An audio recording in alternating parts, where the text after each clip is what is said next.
Hello everyone, welcome to all. तो आज का जो टॉपिक है वो है oogenesis। oogenesis का क्या मतलब होता है? oogenesis का मतलब है कि जो फीमेल का गैमेट है, एग या ओवम, उसके जो बनने की प्रोसेस है उसको बोलते हैं oogenesis। जैसे कि मैंने आपको बताया था कि फीमेल में ये जो प्रोसेस है उसके बर्थ से पहले ही स्टार्ट हो जाती है। जब वो अपनी मदर के यूट्रस में होती है उस टाइम पे ही जो oogenesis है वो स्टार्ट हो जाती है। तो आज हम पढ़ेंगे oogenesis के बारे में। जो फर्स्ट है बिफोर बर्थ, बर्थ से पहले ही, फीमेल की बर्थ के पहले ही जब वो अपने मदर की यूट्रस में होती है उस टाइम पे ही oogenesis जो है वो स्टार्ट हो जाती है, एम्ब्रियोनिक स्टेज में ही, जब वो एक एम्ब्रियो होता है। तो क्या होता है, ओवरी के अंदर जो लेयर होती है वो लेयर बनी होती है, जर्मिनल एपिथीलियम लेयर होती है। वहाँ पे ओवरी के अंदर जर्मिनल एपिथीलियम लेयर होती है और उसके जो सेल होते हैं, जर्मिनल एपिथीलियम लेयर के जो सेल्स होते हैं उनके अंदर माइटोसिस डिवीज़न स्टार्ट हो जाता है। माइटोसिस डिवीज़न जब स्टार्ट हो जाता है तो माइटोसिस के कारण वो जो सेल्स बनाते हैं उनको बोलते हैं ऊगोनिया, उनको बोलते हैं ऊगोनिया, या उनको एग मदर सेल्स भी बोल सकते हैं। और ये जो होते हैं ये डिप्लॉयड ही होते हैं, इनमें 2n होता है। अब ये जो oogonia होते हैं इनके अंदर भी माइटोसिस डिवीज़न होता है और बहुत सारे oogoनियम बन जाते हैं। जैसे माइटोसिस हुई, 2 बने, इनसे आगे 2 फिर बने, मतलब मल्टीप्लाई हो जाता है। माइटोसिस होती रहती है और इनका जो oogonia का नंबर है वो इंक्रीज हो जाएगा माइटोसिस के कारण। उसके बाद जब जो फीमेल का एम्ब्रियो है, जब वो अभी यूट्रस में ही है अपनी मदर के, और 5th मंथ तक उसमें 6 to 7 मिलियंस जो oogonia है वो बन जाते हैं। उसके बाद जो oogoनियम हैं, ये जो oogoनियम बन गए वहाँ पे, इनका साइज जो है वो ग्रो हो जाता है, ग्रो इन साइज, वो साइज़ में बड़े हो जाते हैं। उनके अंदर का जो साइटोप्लाज्मिक मटेरियल है वो इंक्रीज़ होने लग जाता है, डिपॉजिट होने लग जाता है और वो साइज़ में ग्रो हो जाते हैं। जब वो साइज़ में ग्रो हो जाएंगे oogonia, तब उनको बोलते हैं प्राइमरी oocyte, प्राइमरी oocyte। अब प्राइमरी oocyte जो है इसके अंदर मियोसिस डिवीज़न स्टार्ट हो जाएगा, इसमें मियोसिस 1 स्टार्ट हो जाएगी। मियोसिस 1 जब प्राइमरी oocyte में मियोसिस 1 स्टार्ट हो जाएगी तो वो कंप्लीट नहीं होगी, वो होगी सिर्फ प्रोफेज 1 तक, और प्रोफेज 1 में ही वो अरेस्टेड इन प्रोफेज 1, अरेस्टेड का मतलब है कि वो रुक जाएगी वहीं पे प्रोफेज 1 पे ही। और प्रोफेज 1 की किस स्टेज पे वो अरेस्ट हो जाती है? प्रोफेज 1 की भी डिफरेंट स्टेजेस होती हैं जो आपने +1 में पढ़ा हुआ है। तो प्रोफेज 1 की डिप्लोटीन जो स्टेज होती है, डिप्लोटीन स्टेज पे, डिप्लोटीन जो स्टेज है उस पे जो है प्राइमरी oocyte जो है वो अरेस्ट हो जाएगा प्रोफेज 1 की डिप्लोटीन स्टेज पे। तो मियोसिस 1 जो है वो कंप्लीट नहीं होगी, वो इस स्टेज में है। और बर्थ तक, जब अब क्या हुआ, ये बिफोर बर्थ है, बर्थ के पहले तक जो प्राइमरी oocyte है वो प्रोफेज 1 की इस स्टेज पे रुक गया, अरेस्ट हो गया। ये हमने पढ़ लिया बर्थ के पहले क्या क्या होता है। एक हमने यहाँ पे पढ़ा कि 5th मंथ तक जो है 6 to 7 मिलियन जो हैं वो oogoनियम बन जाते हैं। बट बर्थ के टाइम पे जो है उसके पास, फीमेल के पास जो है उसकी ओवरी में सिर्फ 2 मिलियंस प्राइमरी oocyte ही होते हैं। बाकी के कहाँ चले गए? बाकी के जो है वो डीजनरेट हो गए, डीजनरेट हो जाते हैं, डीजनरेट हो जाते हैं। 6 to 7 मिलियन से 2 मिलियन ही रह जाते हैं। क्यों? क्योंकि बाकी जो हैं डीजनरेट हो जाते हैं। और जो डीजनरेशन होती है, जो डीजनरेशन की प्रोसेस है उसको बोलते हैं एट्रेसिया। उस डीजनरेशन की जो प्रोसेस है उसको एट्रेसिया बोलते हैं। क्लियर? तो ये हो गया कि बर्थ से पहले क्या क्या होता है। उसके बाद आया एट बर्थ। बर्थ के टाइम पे जो है उसके पास, फीमेल के पास 2 मिलियंस जो हैं प्राइमरी oocytes उसके पास वो होते हैं। अभी वो सेम स्टेज में ही है प्राइमरी oocyte, उन्हें कोई चेंज नहीं आया, चाइल्डहुड में भी कोई चेंज नहीं आया, सेम है। उसके बाद की जो प्रोसेस है वो स्टार्ट होती है पुबर्टी के बाद। जब जो फीमेल है पुबर्टी एज में पहुंचती है। अब एक और बात है कि उसके पास बर्थ के टाइम 2 मिलियन प्राइमरी oocyte थे, बट जब वो पुबर्टी तक पहुंचती है इतने सालों में 2 मिलियन से सिर्फ उसके पास 60,000 से लेके 80,000 ही प्राइमरी oocyte रहते हैं। क्योंकि बाकी जो हैं डीजनरेट हो जाएंगे, एट्रेसिया हो जाती है उनमें, डीजनरेट हो जाएंगे। तो पुबर्टी तक उसके पास 60,000 to 80,000 ट्री रह जाएंगे उसके पास। आफ्टर पुबर्टी, पुबर्टी के बाद क्या होगा? ये जो हमने यहाँ पे देखा था कि जो प्राइमरी oocyte था वो अरेस्ट हो गया प्रोफेज 1 की डिप्लोटीन स्टेज में, यहाँ पे रुक गया है। तो उसके बाद क्या होगा? उसके आगे की प्रोसेस, जो मियोसिस 1 कंप्लीट नहीं हुई थी पुबर्टी के टाइम पे, मियोसिस 1 जो है वो कंप्लीट हो जाएगी। अब वो कंप्लीट हो गई, मियोसिस 1 कंप्लीट हो गई। मियोसिस 1 जब कंप्लीट हो गई तो क्या हुआ? मियोसिस 1 से, जैसे आपको पता ही है, 2 डॉटर सेल्स बनते हैं। तो यहाँ पे भी 2 डॉटर सेल्स बन गए, बट ये अनइक्वल डिवीज़न होता है। यहाँ पे भी जो है 2 डॉटर सेल्स बन जाते हैं जब मियोसिस 1 कंप्लीट होती है, बट ए अनइक्वल डिवीज़न होता है। एक बहुत ही छोटा सा सेल बनता है और एक बड़ा सेल बनता है। ठीक है, जो छोटा सेल बनता है इसको बोलते हैं पोलर बॉडी, ये फर्स्ट पोलर बॉडी है। और जो बड़ा बनता है इसको बोलते हैं सेकेंडरी oocyte। मियोसिस 1 कंप्लीट हो गई, फिर 2 सेल्स बन गए, ये अनइक्वल डिवीज़न है। इससे एक छोटा सेल बन गया, स्मॉल सेल, उसको फर्स्ट पोलर बॉडी बोलेंगे। और जो दूसरा सेल है वो बड़ा होता है, उसको सेकेंडरी oocyte बोलते हैं। ठीक है। और अब इनमें जो नंबर है, जैसे प्राइमरी oocyte में जो नंबर था ए भी 2n ही था अभी तक, इसमें 2n ही है क्योंकि अभी इसमें मियोसिस 2 प्राइमरी oocyte है। उसके बाद इसमें मियोसिस 1 स्टार्ट हुई है जो कंप्लीट नहीं हुई, यहाँ पे आके जो है वो कंप्लीट हुई। तो अब यहाँ पे ये हैप्लॉइड हो गए, n हो गया नंबर इनमें। क्लियर? तो ये सेकेंडरी oocyte है। उसके बाद क्या होगा? इस टाइम पे जो सेकेंडरी oocyte है, इस टाइम पे जो है ये ओवरी से रिलीज हो जाएगा। जो ओव्यूलेशन होती है उस टाइम पे ये जो एग होता है ये इस स्टेज में होता है, सेकेंडरी oocyte स्टेज में होता है। अगर फर्टिलाइजेशन नहीं हुई तो जो MC होता है, मेंस्ट्रुअल साइकिल होता है, उसमें ही सेकेंडरी oocyte जो है उसमें ही चला जाता है और डीजनरेट हो जाता है। और ये जो सेकेंडरी oocyte स्टेज है इसमें भी मियोसिस 2 जो है वो स्टार्ट हो जाती है, बट जो मियोसिस 2 है वो यहाँ पे अरेस्ट हो जाएगी। किस स्टेज में? मेटाफेज 2 स्टेज तक की होगी, मेटाफेज 2 स्टेज तक होगी और उसके बाद रुक जाएगी।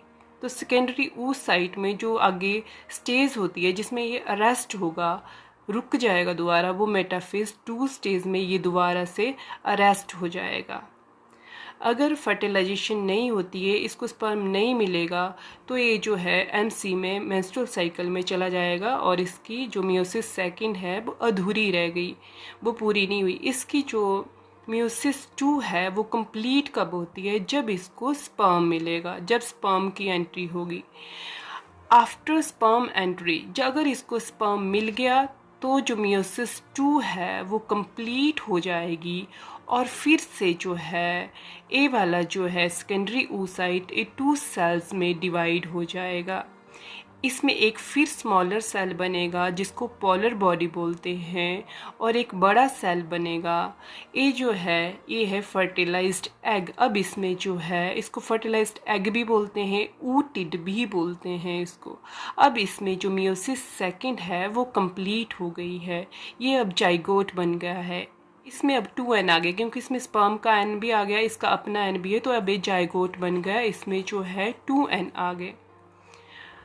अब कई बार क्या होता है, वैसे ये फर्स्ट पोलर बॉडी है और ये वाली जो है ये सेकंड पोलर बॉडी है, बट कई बार जो है डिवाइड हो जाती है, कई बार नहीं होती है, कई बार जो है ये डिवाइड हो जाती है और 2 पोलर्स बॉडीज़ बनाती है आगे को दोबारा से। ये भी पोलर बॉडी है, पोलर बॉडी। पर कई केस में ही ऐसा होता है, कई बार ऐसा नहीं भी होता है। अगर ये डिवाइड होगी तो 2 पोलर्स बॉडीज़ बनाएंगी, क्लियर। अगर नहीं होगी तो ये, और पोलर बॉडी का काम क्या होता है, पोलर बॉडी का कोई ख़ास रोल नहीं होता है, ये बाद में डीजनरेट हो जाती हैं, जितनी भी पोलर बॉडीज़ हैं डीजनरेट हो जाएंगी और डाइज हो जाएंगी। बट इनकी ये इम्पॉर्टेंस है कि इनकी वजह से जो है क्रोमोसोम का नंबर हाफ हाफ जाता है, हाफ इसमें चला गया, हाफ एग में चला गया, क्योंकि एक ही सेल है जो आगे जाके फर्टिलाइज्ड होगा। और इसमें एक और फ़ायदा होता है क्योंकि इसका साइटोप्लाज्म कम होता है और इसके अंदर जो है साइटोप्लाज्म ज़्यादा होता है, जिसकी वजह से इसको अच्छी तरह से ग्रो हो जाता है ये, और इसको नरिशमेंट मिल जाती है ग्रो होने के लिए। तो कई बुक्स में ये लिखा गया है कि इसमें 3 पोलर्स बॉडीज़ होती हैं और कई में ये लिखा गया है कि इसमें 2 पोलर्स बॉडीज़ होती हैं। ये अभी तक उतना क्लियर नहीं है। इन केस ये फर्टिलाइज हो जाएगा तो ये 2 पोलर्स बॉडीज़ बनाएगा, अदरवाइज़ 2 ही होंगी। और ये जितनी भी पोलर बॉडीज़ हैं ये बाद में डीजनरेट जो है वो हो जाएंगी, क्लियर। जब हम oogenesis की प्रोसेस पढ़ते हैं तो उसमें एक और टर्म जो है वो आती है, जैसे primary follicle, secondary follicle, tertiary follicle. तो वो क्या होते हैं, जैसे अभी तक हमने पढ़ा कि जैसे उसमें प्राइमरी oocyte बनता है, वहाँ तक अब हमें पता है। ये यहाँ पे प्राइमरी oocyte है। प्राइमरी oocyte के बाहर जो है ग्रेनुलोसा सेल्स की लेयर होती है। अंदर प्राइमरी oocyte है और बाहर ग्रेनुलोसा सेल्स की जो है लेयर होती है। तो इस स्ट्रक्चर को बोलते हैं प्राइमरी फॉलिकल। इस स्ट्रक्चर को बोलते हैं प्राइमरी फॉलिकल। उसके बाद ये जो सेल होता है ये ग्रो करता है और फिर क्या होता है, ये जो स्ट्रक्चर है प्राइमरी oocyte के बाहर एक और लेयर बन जाती है, एक और थिक्का बन जाता है, एक और लेयर बन जाती है। इस लेयर का नाम है जोना प्लूसिडा। और जो ग्रेनुलोसा सेल्स की लेयर्स होती हैं और भी ज़्यादा बढ़ जाती हैं, बहुत ज़्यादा लेयर्स हो जाती हैं। प्राइमरी फॉलिकल के कंपैरिजन्स में जो इसके बाहर लेयर्स होती हैं उनका नंबर जो है वो बढ़ जाता है। अब इस स्टेज पे इसको बोलेंगे सेकेंडरी फॉलिकल। उसके बाद क्या होता है, ये वाला स्ट्रक्चर है, इसमें क्या होता है, इसमें जो है प्रोलिफरेशन होती है, डिफ्रेंसिएशन होती है और एक कैविटी बन जाती है, खाली जगह बन जाती है। ये जो कैविटी है इसका नाम है एंट्रम। ये जो कैविटी है इसका नाम है एंट्रम, और उसके बाहर बहुत सारी जो है लेयर्स बन जाती हैं ग्रेनुलोसा सेल्स की। तो जो इसके बाहर वाली लेयर हैं वो 2 पार्ट्स में डिवाइड हो जाती है। जो बाहर की लेयर है उसको बोलते हैं थिक्का एक्सटर्ना, और जो अंदर की लेयर है इसको बोलेंगे थिक्का इंटरना, क्लियर। और यहाँ पे कैविटी बन जाती है और ये जो प्राइमरी ऊ साइट होता है अंदर, ये एक साइड को ही जाता है इकट्ठा, एक साइड को लग जाता है और बाकी कैविटी बन जाती है। इस कैविटी को एंट्रम बोलते हैं और इस स्टेज को बोलेंगे टर्शरी फॉलिकल। और इस स्टेज पे ही जो है सेकेंडरी oocyte बनेगा। ये जो है ये टर्सरी फॉलिकल है और यही वो स्टेज होती है जिसमें प्राइमरी oocyte में मियोसिस 1 कंप्लीट होती है और वो आगे जाके सेकेंडरी oocyte बनाएगा और एक पोलर बॉडी बनाएगा। टर्शरी फॉलिकल जो है वो मैच्योर होता जाएगा और जब ये मैच्योर हो जाएगा इसको बोलेंगे Graafian follicle. Mature tertiary follicle को बोलेंगे ग्राफियन फॉलिकल। ग्राफियन फॉलिकल से जो होगा उससे सेकेंडरी oocyte रिलीज हो जाएगा, जो एग है वो रिलीज हो जाएगा, ओव्यूलेशन हो जाएगी, ठीक है। और जो है ओवुलेशन हो गई, एग निकल गया और जो पीछे बच गया ग्राफियन फॉलिकल जैसे बच जाता है उस स्ट्रक्चर को बोलते हैं कॉर्पस ल्यूटियम। जो एम्प्टी ग्राफियन फॉलिकल बच जाता है उससे एग निकल जाता है और बाकी जो भी उसमें रह जाता है उसको बोलते हैं corpus luteum. Clear. The process of formation of a mature female gamete is called oogenesis। Female gamete बनने की जो प्रक्रिया होती है, प्रोसेस होती है, उसको oogenesis बोलते हैं, which is markedly different from spermatogenesis. ये जो प्रोसेस है oogenesis, ये स्पर्मेटोजेनेसिस से डिफरेंट होती है क्योंकि स्पर्मेटोजेनेसिस जो है वो पुबर्टी पर स्टार्ट होती है और उसके बाद जो है कंटिन्यू होती रहती है। बट जो oogenesis है ये बर्थ से पहले स्टार्ट होती है और बीच बीच में जो है डिसकंटिन्यू हो जाती है, बीच बीच में रुक जाती है, इसलिए ये डिसकंटिन्यू प्रोसेस है। तो और भी इन दोनों में बहुत ज़्यादा डिफरेंस है।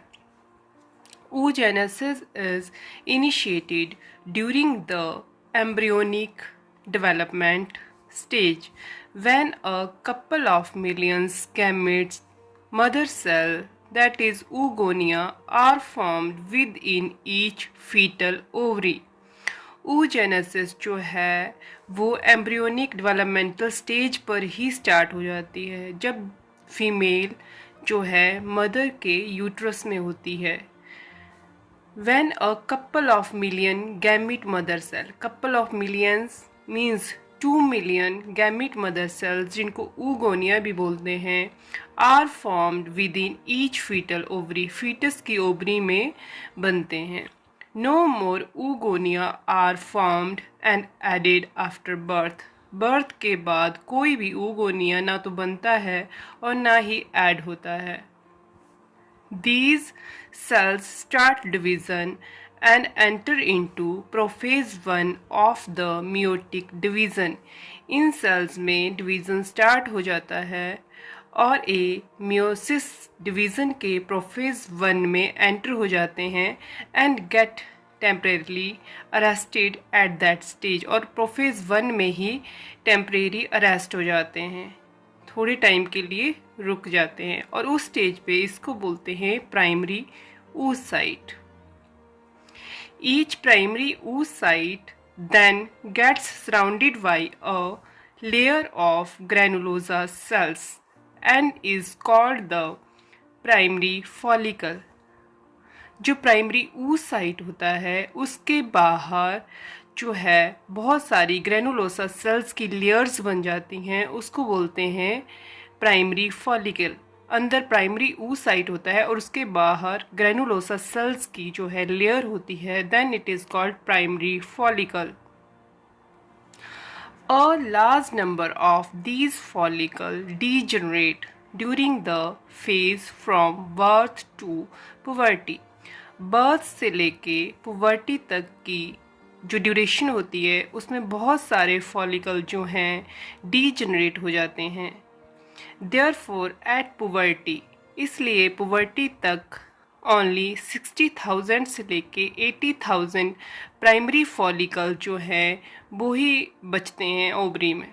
पुबर्टी के टाइम पे 6000 से लेके 80,000 प्राइमरी फॉलिकल ही होते हैं in each ovary.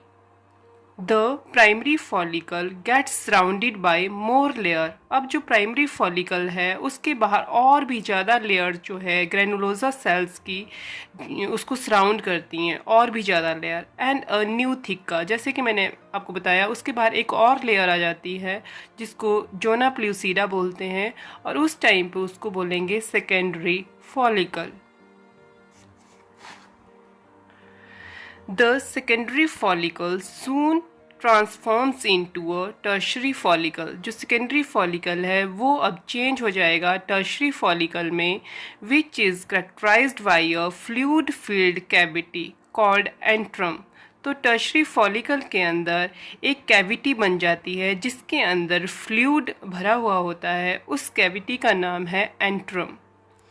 The theca layer is organized into, जो उसके बाहर ग्रेनुलोसा सेल्स की लेयर्स होती हैं वो 2 पार्ट्स में डिवाइड हो जाती हैं। जो अंदर वाला लेयर है उसको बोलते हैं, जो इनर थिक्का है उसको बोलेंगे थिक्का इंटरना, और जो बाहर की साइड को है लेयर उसको बोलेंगे आउटर, जो लेयर है उसको बोलेंगे थिक्का externa. It is important to draw your attention that it is at this stage that the primary oocyte within the tertiary follicles grows in size and complete its first meiotic division. अब इस stage पे जब ये tertiary follicle बन जाता है तो उसके अंदर जो प्राइमरी oocyte है उसके अंदर जो फर्स्ट मियोटिक डिवीज़न है मियोसिस 1 वो कंप्लीट हो जाएगा। और ये जो है it is an unequal division होता है, क्योंकि इसमें जो 2 सेल बनते हैं, एक छोटा बनता है और एक लार्जर बड़ा बनता है। Unequal division resulting in the formation of a large haploid secondary oocyte। जो बड़ा होता है वो है secondary oocyte and a tiny first polar body, और उसके साथ एक पोलर बॉडी बनती है जो टाइनी स्मॉल होती है। The secondary oocyte retain bulk of the nutrient rich cytoplasm of the primary oocyte। जो secondary oocyte बनेगा लार्जर होगा, उसका जो साइटोप्लाज्म है उसमें बहुत सारे न्यूट्रिएंट्स होंगे, क्योंकि वो लार्जर है साइज में। तो प्राइमरी oocyte का मैक्सिमम जो साइटोप्लाज्म है वो उसमें ही जाएगा और उसमें न्यूट्रिएंट्स होंगे जो उसके आगे जाके काम आएंगे। Does the first polar body born out of the first meiotic division divide further और डीजनरेट। इन्होंने बोला है कि फर्स्ट पोलर बॉडी जो बनती है वो आगे जाके डिवाइड करेगी कि डीजनरेट हो जाएगी। At present we are not very certain about this. तो अभी ये जो चीज़ है ये क्लियर नहीं है। The tertiary follicles further changes into the mature follicle और ग्राफियन follicle। जो टर्शरी फॉलिकल है वो आगे जाके मैच्योर फॉलिकल बन जाएगा, और जब वो ग्रो करेगा मैच्योर फॉलिकल बन जाएगा, उसको ग्राफियन फॉलिकल्स जो है बोला जाता है। The secondary oocyte forms a new membrane। Secondary oocyte के बाहर एक नई मेम्ब्रेन बन जाती है, उसका नाम है zona pellucida surrounding it. The Graafian follicle now ruptures. जो ग्राफियन फॉलिकल है वो रैप्चर हो जाएगा, ब्रेक डाउन हो जाएगा, और उसमें से सेकेंडरी oocyte जो है वो रिलीज हो जाएगा, ओवम रिलीज हो जाएगा from the ovary by the process called ovulation. जब ओवरी से एग रिलीज हो जाएगा उस प्रोसेस को बोलेंगे ओव्यूलेशन।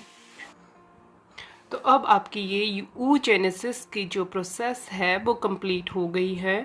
आपके NCERT बुक्स में भी जो डायग्राम्स दी गई हैं वो भी आप अच्छे से कर लेंगे, उनकी लेबलिंग भी अच्छे से कर लेंगे, और आप इसको अच्छे से रिवाइज कर लेंगे। Please like, share and subscribe my channel. Thank you.